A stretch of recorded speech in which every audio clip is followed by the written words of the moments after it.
Mes amis, bonjour. Nous arrivons donc au terme de ce cycle de conférences que j'ai proposé pour cette année 2019-2020 sur ce thème Ténèbres et Lumière. Et pour le 10 juin, donc pour ce mercredi 10 juin, je proposais en dernier chapitre de revenir sur la question le bien l'emportera sur le mal, en évoquant donc l'espérance face à un mal qui est terrassé par la résurrection du Seigneur. Et pour ce faire, donc, je vous proposais de revenir sur l'évangile de la transfiguration, particulièrement chez Matthieu, au chapitre 17, les versets 1 à 9. Pour ouvrir donc notre réflexion, je dirais en introduction que l'humain, à la différence de l'animal, sait qu'il va mourir un jour. C'est à la fois sa grandeur et son angoisse. La mort va de soi quand les forces s'en vont, que le corps est usé par l'âge ou par la maladie, mais cette mort pourtant nous heurte, même après une longue vie bien remplie, et plus encore lorsqu'il s'agit d'une mort prématurée suite à un accident ou une maladie, ou lorsqu'elle emporte un être jeune. La mort est naturelle, me direz-vous, biologiquement parlant, mais ontologiquement, autrement dit de ce qui ressort des profondeurs de notre être, cette mort n'est pas naturelle au sens où elle vient toujours nous briser parce qu'elle nous rappelle notre état de finitude. Et du coup, la mort fait remonter en nous une peur et la conviction profonde qu'elle serait une expression du mal. C'est d'ailleurs là ce que rapporte la tradition chrétienne depuis près de 2000 ans, en ayant toujours articulé la mort avec le péché. Rappelez-vous ces paroles de saint Paul dans son épître aux Romains au chapitre 5, verset 12, au sujet d'Adam. C'est pourquoi, comme par un seul homme le péché est entré dans le monde et par le péché la mort, et qu'ainsi la mort s'est étendue sur tous les hommes parce que tous ont péché. Autrement dit, la mort est apparue non plus comme le terme naturel de la vie biologique marqué par la finitude, mais comme un châtiment, une conséquence du mal, suite à ce qui était considéré dans le livre de la Genèse au chapitre 3 comme la faute d'Adam de par sa désobéissance à Dieu. Cependant, au matin de Pâques, le Christ ressuscité va nous faire vivre la mort autrement. Autrement dit, non plus comme un châtiment, une limite, mais bien plus comme un commencement. C'est l'entrée dans la vraie vie où n'existe que le beau, le vrai, le bien. Autrement dit, un état de lumière tel qu'il sera traduit dans le texte de la Transfiguration que je propose donc pour clore cette série de conférences sur la question du mystère du mal dans le combat entre lumière et ténèbres. Mais comment cependant se soustraire à la peur de la mort qui nous habite et que nous appréhendons souvent comme l'expression du mal, quand bien même nous croyons en la résurrection du Christ? Car il est difficile de croire en la défaite du mal au matin de la résurrection du Christ pour celles et ceux qui vivent dans des pays où règne l'injustice, les disparités sociales, le mensonge, la haine de l'autre, la violence, le terrorisme, et qui constatent l'effroyable inhumanité de l'homme à l'égard de ses semblables. Ou bien encore lorsqu'on se retrouve victime d'une maladie qui survient subitement, sans parler alors d'une pandémie comme celle du Covid-19 que nous venons de vivre tous dans nos singularités comme de façon collective sur le plan mondial. En effet, tout le Nouveau Testament enseigne que Jésus a triomphé du mal par sa mort et sa résurrection. Et en même temps, la souffrance et le péché continuent de sévir tous les jours partout. Et l'on pourrait rajouter que l'histoire, dans son ensemble, crie tout le contraire de ce que dit le Nouveau Testament, en ce sens que le mal n'a jamais reculé. Bien au contraire. Et jusqu'au siècle dernier, où, malgré la science et le progrès, une idéologie comme le nazisme a réussi à paralyser les consciences au point d'organiser l'éradication de tout un peuple, 6 millions de morts, et plus encore avec le communisme qui en a éliminé près de 70 millions de par l'Europe. 70 millions de personnes s'entendent. Quel est donc, au regard de l'histoire, le sens d'une telle espérance en cette résurrection qui aurait vaincu la mort et le mal? le texte de la transfiguration du Christ peut-il alors nous donner une clé pour envisager la compréhension que l'on doit donner à une telle foi, à une telle espérance, que le mal est vaincu au matin de Pâques par le Christ ressuscité d'entre les morts? Je dirais en premier point, de quelle espérance parlons-nous? De quelle espérance parlons-nous? Et d'abord, disons que pour espérer, affirmons-le, il faut résister. Il faut d'abord résister à l'air ambiant qui nous prête guère à l'espérance, qui porte au mieux au désenchantement, comme l'exprime le philosophe Marcel Gauchet, et au pire au désespoir. Il faut être réaliste, nous vivons sous l'emprise de l'immédiat, surtout quand il se présente sous la forme de la violence sauvage qui nous est présentée tous les jours à travers les réseaux sociaux. Et je pense là notamment, par exemple, aux événements que nous venons de vivre aux États-Unis avec cette haine à l'encontre de la population afro-américaine. Et ceci nous est rendu dans un immédiat par tous ces réseaux sociaux, par toute cette information, par tous ces médias qui nous entretiennent dans l'immédiat. L'immédiat nous met en état de choc difficile à surmonter. Et il faut dire aussi que l'air du temps ne semble plus porteur alors de promesses dans cet immédiat qui nous rapporte toujours des catastrophes. Quelle différence pour nous qui avons vécu des années comme celles d'après Vatican II. L'avenir semblait ouvert sous des formes multiples, révolution politique, sociale, développement économique, et avec cette antienne qui avait cours à l'époque et qui était justifiée, demain serait meilleur qu'aujourd'hui.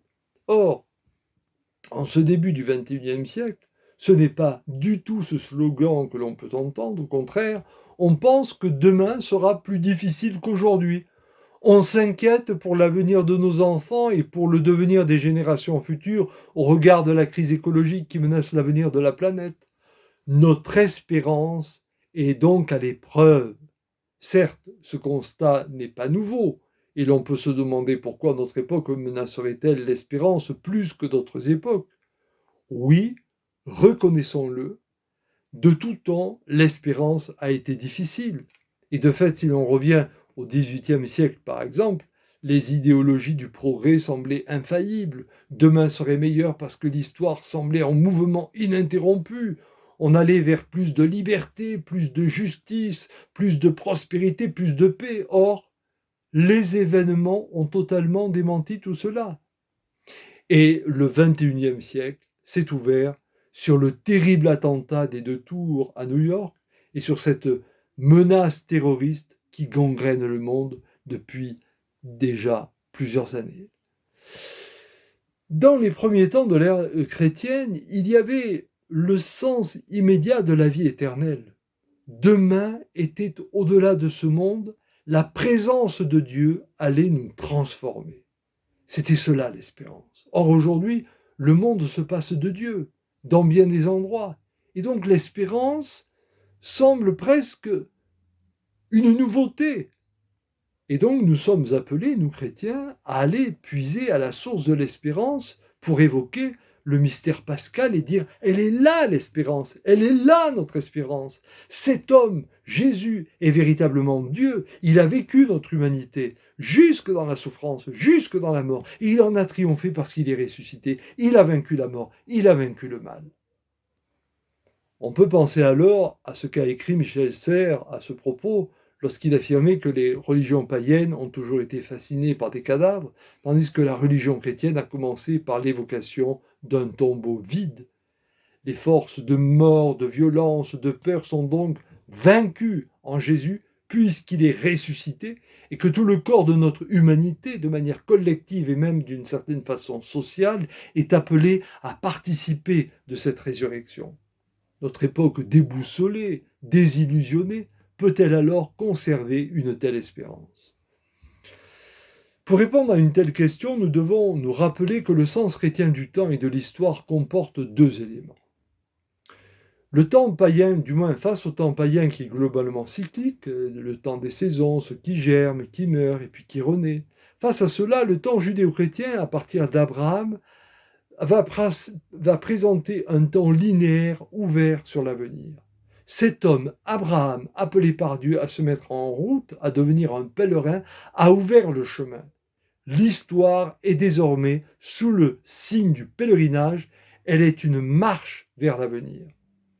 Et en même temps, et c'est là le paradoxe chrétien, au moment même où nous sommes en marche vers l'aujourd'hui de Dieu, nous sommes déjà dans le temps de Dieu. On pourrait citer à ce propos le philosophe allemand von Ranke, qui a vécu entre 1795 et 1886 et qui écrivait, je le cite, toute époque, de l'histoire est fondamentalement ouverte à Dieu. De fait, aujourd'hui même, il est possible de s'ouvrir à la lumière de Dieu dans le Christ ressuscité. Et je pense là aux adultes baptisés, notamment dans la nuit de Pâques, qui comprennent cette vie nouvelle qui ne s'achèvera jamais, qui s'ouvre à l'éternité de Dieu, laquelle est présente ici et maintenant et non pas dans un avenir hypothétique. Nous avons sans doute fait trop peu de place à l'espérance. Le christianisme a trop été déterminé par les catégories de l'histoire qui se référaient soit à l'avenir, soit au passé, mais qui bouchaient le chemin vers l'éternité. Nous devons retrouver la dimension théologale de l'espérance. Deuxième point alors, comment pouvons-nous espérer ? Nous sommes fascinés par la mort, à la fois surexposés et refoulés, et nous regardons plus volontiers ce qui disparaît. Mais le travail d'apprentissage de l'espérance est d'une actualité permanente. Nous avons beaucoup de mal à voir ce qui germe. Prenons par exemple ce qui s'est passé dans les pays arabes qui traversent des phases difficiles et dont on ignore l'aboutissement. Ils ont porté des revendications de dignité, de liberté. Et il y a là des germes qui ne peuvent pas disparaître.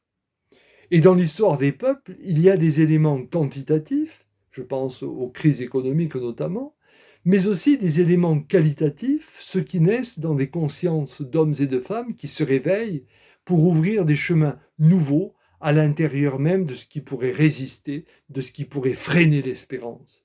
Pensons par exemple aux prises de conscience qui ont vu le jour suite à cette crise du coronavirus que nous venons de subir. Nous sommes, reconnaissons-le, sous le règne de ce quantitatif, les yeux rivés sur les résultats du marché.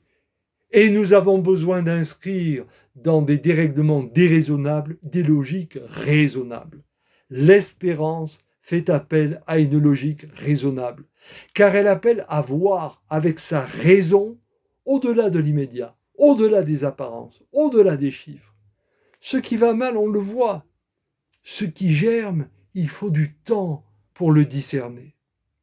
De très nombreux auteurs tout au long du christianisme ont abordé ce thème. Je pense par exemple au grand saint Irénée, avec sa fameuse affirmation « En donnant le Christ, Dieu donne toute nouveauté ». Et toute nouveauté est une source à laquelle nous sommes invités à aller puiser. Et saint Paul déjà, à son époque, avec son réalisme, écrivait dans l'Épître aux Romains en chapitre 8, « La création gémit dans les douleurs d'un enfantement qui dure encore, et nous-mêmes aussi, nous gémissons dans nos corps en attendant notre délivrance. » Mais il ajoutait « Espérer, c'est attendre ce que l'on ne voit pas. » Ce que l'on voit, il n'est nul besoin de l'espérer, bien sûr. On doit donc attendre l'invisible et qui sera donné par Dieu. Il y a dans l'histoire du monde un processus ininterrompu d'une création nouvelle, enfin libérée de la violence, enfin libérée de la mort, dont nous ne percevons que des signes. Quelques auteurs nous ont fait réfléchir sur la portée d'une telle espérance. Je pense notamment à un écrivain russe comme Solzhenitsyn, qui écrivait dans Le Pavillon des cancéreux, qui décrivait le héros de son histoire qui se s'est condamné et qui pourtant parcourt le jardin et contemple l'abricotier en fleurs. On sait que c'est la veille de Pâques, dans la grande tradition orthodoxe.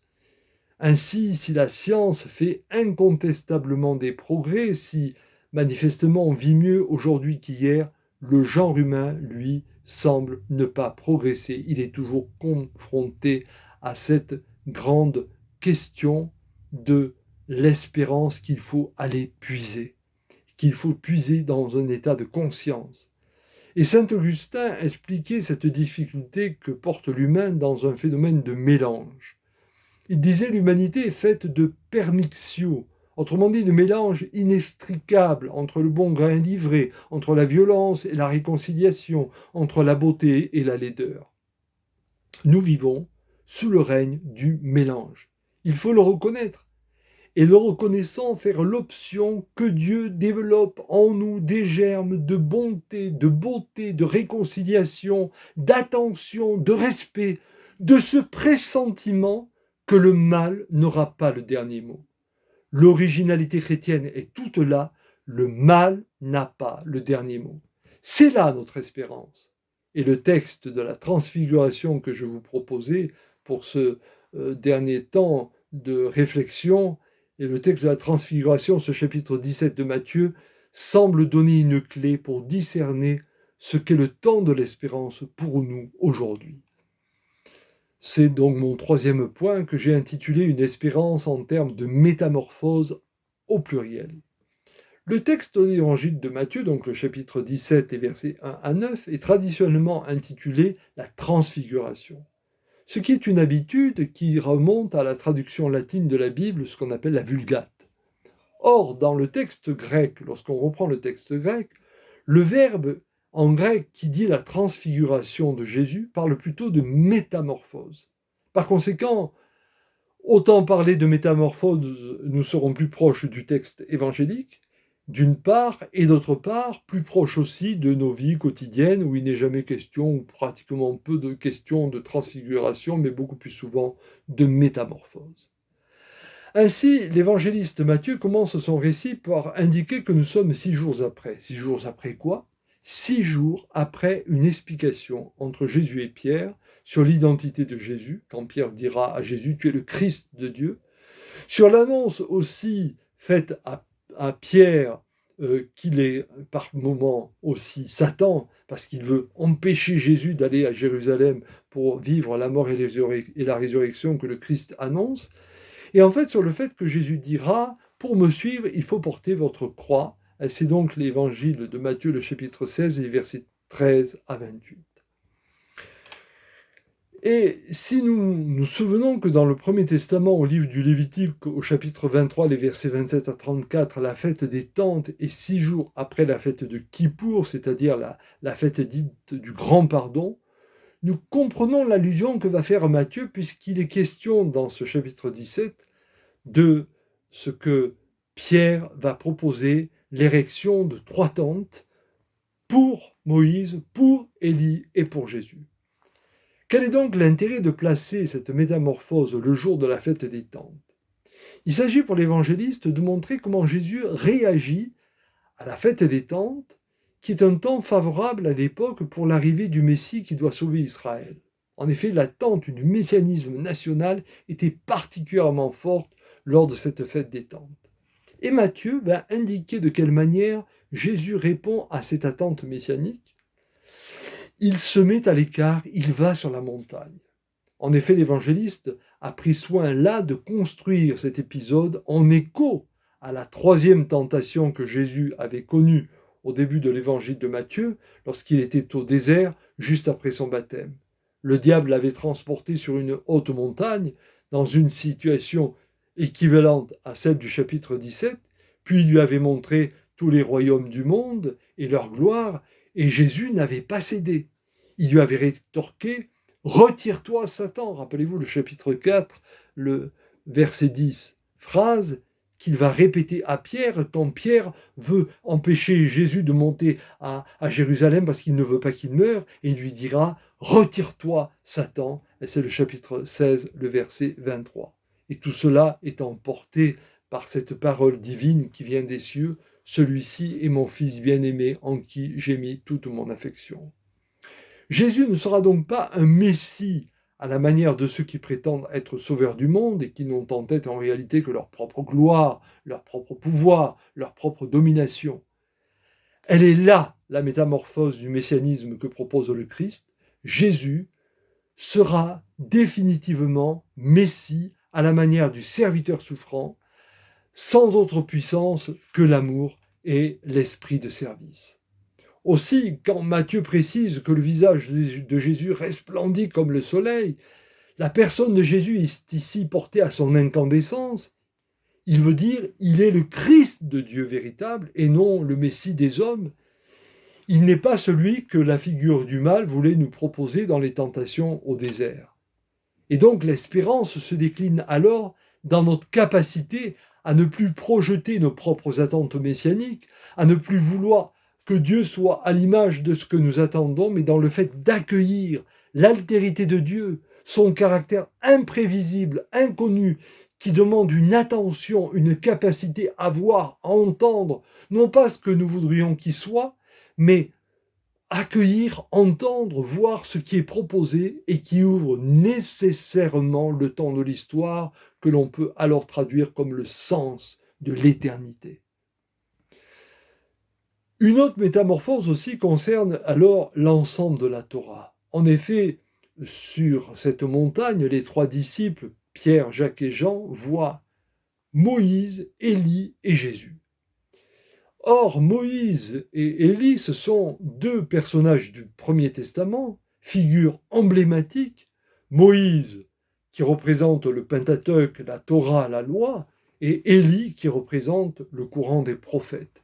Et dire Moïse et Élie, c'est dire la loi et les prophètes, ce qui est une manière de nommer tout le début de la Torah, qui a pour troisième partie ensuite les écrits de sagesse, qui n'ont pas encore de figure représentative. Et que va faire Pierre alors? Il va reconnaître Moïse, la loi, Élie, les prophètes, et Jésus, la sagesse qui surplombe tout, qui récapitule tout. Et Pierre va alors proposer l'érection de 3 tentes. Qu'est-ce que cela veut dire? Souvenons-nous que la fête des tentes, c'est l'évocation du souvenir des habitations précaires après la sortie d'Égypte. La tente est l'habitation des nomades, de ceux qui ne se figent pas en terre, de ceux qui ne sédentarisent pas. La tente est donc la demeure idéale pour ne pas demeurer, pour être prêt au départ, prêt à poursuivre la route. Et Pierre, en proposant l'érection de 3 tentes pour Moïse, Élie et Jésus, est en train de percevoir par cette évocation donc de ces 3 tentes que l'écriture est un mouvement. Pierre pose finalement que la loi et les prophètes sont un cheminement qui conduit à Jésus. Lui-même, Jésus, est un cheminement conduisant au Père. Et Jésus le dira lui-même dans l'évangile de Jean, « Je suis le chemin, la vérité et la vie », chapitre 14, verset 6. C'est donc l'autre métamorphose qui concerne l'écriture. Elle n'apparaît plus comme un fixisme, car elle ouvre sur le Christ dans la personne de Jésus. Dès lors, la parole n'est plus un parchemin, un livre, elle devient une personne. Le Verbe fait chair, comme dira le 4e évangile. Et se placer sous la tente, c'est comprendre que la parole n'est pas une installation dans une certitude, un temple, une sorte de dogmatisme verrouillé, mais dans un questionnement qui nous met en mouvement. Et c'est là l'autre tentation du désert qui est rejointe quand le diable proposait à Jésus de mettre à l'épreuve son Dieu, mettre à l'épreuve par une écriture qui établirait tout, qui fossiliserait tout. Or, la parole doit être vivante, en ce sens qu'elle est questionnement, elle vient ébranler la conscience de l'homme. Et c'est donc l'autre grande métamorphose de ce passage qui présente le Christ comme la parole accomplie, laquelle vient ébranler un pouvoir qui voudrait nous enténébrer. Et donc, l'espérance se manifeste dès lors dans une parole divine qui ne se résume pas en un catalogue de prescriptions, de permis ou d'interdits, mais dans une personne vivante, le Christ ressuscité, qui appelle à la vie, ce qui demande bien sûr une conscience.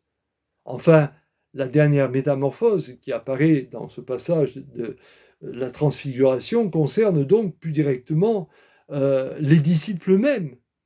En ouvrant ouvertement les yeux, ou autrement les yeux, ils voient Jésus riche d'une nouvelle qualité. Il est entouré de la loi, Moïse, des prophètes, Élie, autrement dit, il les récapitule, ce qui veut dire qu'il accomplit la loi, qu'il réalise les annonces prophétiques, et par là même, il nous fait entrer dans le temps de ce qu'on peut qualifier d'eschatologie, autrement dit, de l'accomplissement des temps, de la fin des temps.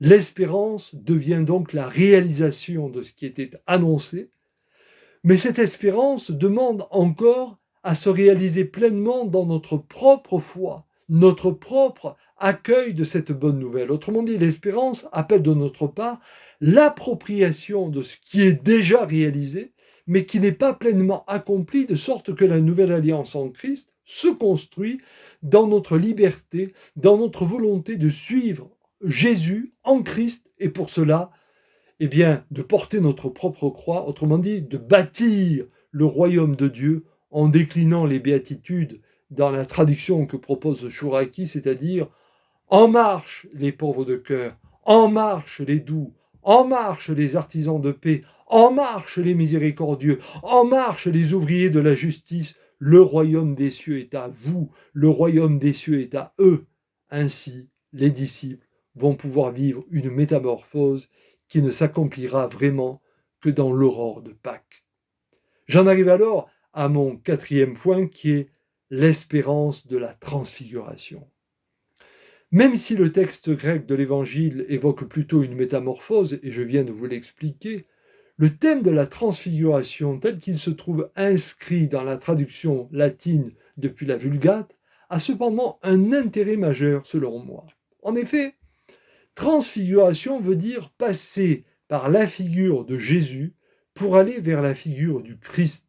Autrement dit, ne pas en rester au Christ, Jésus de l'histoire, mais à partir de Jésus, le Christ, qui inaugure le Christ dans l'histoire, entrer dans le Christ que l'on pourrait qualifier de Christ cosmique, celui qui véritablement, à partir de la résurrection, va vaincre le mal, va vaincre la mort.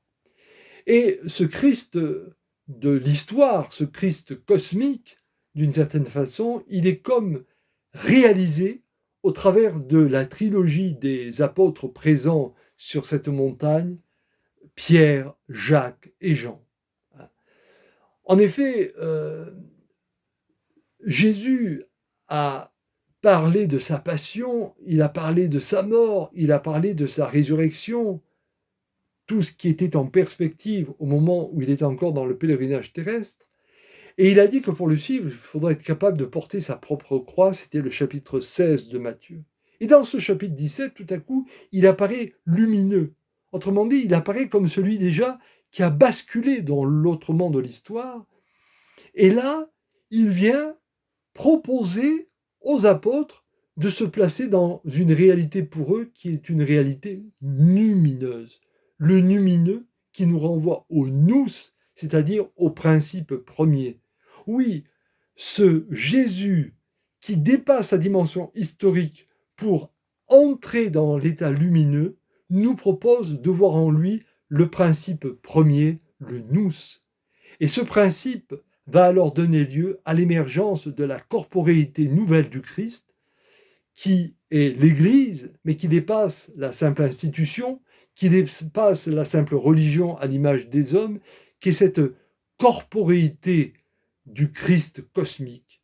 Et donc la trilogie des apôtres présents, Pierre, Jacques et Jean, va donner la clé de compréhension de ce corps du Christ par lequel le mal peut être éradiqué depuis l'événement de Pâques, dans le temps de l'histoire, en ce que le principe premier, à ce nous, rejoint le principe dernier, toute l'histoire est ressaisie dans le Christ cosmique.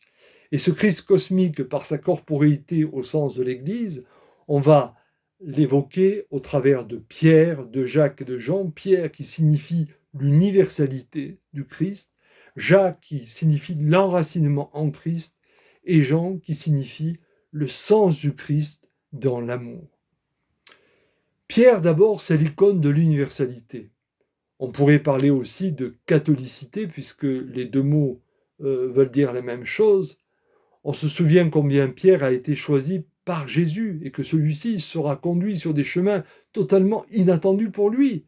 Il devra assumer le passage de l'ancien Israël au nouvel Israël, entendons une prédication qui ne peut plus se résumer aux seuls judéo-chrétiens, mais qui va devoir aller vers le monde pagano-chrétien. Et ce sera le sens de tous les grands débats entre Pierre et Paul dans les Actes des Apôtres notamment. Autrement dit, l'Église universelle manifeste que le Christ ne vient plus seulement pour un peuple, une tradition, mais il vient pour tous les humains, de tous les temps, de toutes les conditions, de toutes les cultures. C'est là donc la première caractéristique qui marque cette corporéité du Christ cosmique et que représente Pierre. Ensuite, Jacques le Majeur, nous place dans l'enracinement au sens où il a fait partie de ceux qui ont été témoins du Jésus de l'histoire, qui l'ont suivi sur les chemins de Palestine, qui l'ont entendu prêcher, qui l'ont vu mourir et qui l'ont vu ressusciter. Autrement dit, Jacques représente vraiment le témoin oculaire au sens de celui qui a rencontré le Seigneur. Et donc, il est là pour nous faire comprendre que la foi n'est pas de l'ordre d'une croyance, mais la foi est de l'ordre d'une rencontre. Nous avons à rencontrer le Christ. Il ne s'agit pas simplement de croire au Christ, il faut le rencontrer. Il nous enracine dans cette expérience de la foi, donc, qui fait que nous devons rencontrer personnellement le Christ. C'est dire que si par Pierre, le Christ s'ouvre à l'universalité, entendons par là à la totalité de l'humanité, de tout temps, ce même Christ se rencontre aussi dans la singularité de chacune de nos expériences de vie. Chacun d'entre nous est donc porteur d'une dimension unique du Christ, particulière, qu'il s'agit d'agréger à la totalité du corps du Christ représenté par Pierre. L'unicité de la corporéité du Christ signifiée par la personne de Pierre demande tout aussitôt l'altérité de chaque climat personnel que traduit la présence singulière de Jacques. Enfin, Jean, le disciple bien-aimé, c'est le grand témoin de l'amour. Même si nous connaissons le débat des exégètes au sujet de savoir si l'apôtre Jean est bien le même que l'évangéliste du même nom, il n'en demeure pas moins vrai que Jean apparaît dans les 4 évangiles canoniques comme le disciple bien-aimé du Seigneur. Et à ce titre, il représente le témoin d'un amour qui le lie au Christ. C'est là la troisième caractéristique de cette Église, corps mystique du Christ. Elle doit être un corps d'amour, un corps fait dans l'amour, une essence d'amour. C'est donc par l'universalité du Christ, ouvert à la totalité, par la singularité aussi de sa rencontre avec chacune et chacun d'entre nous en son altérité, que nous allons pouvoir vivre le Christ dans une relation d'amour intégrant l'éros, l'expérience, la philia, la relation, et l'agapé, la gratuité de l'amour. Et c'est par ces 3 dimensions que le Christ cosmique apparaît comme le grand vainqueur de la mort, comme le grand vainqueur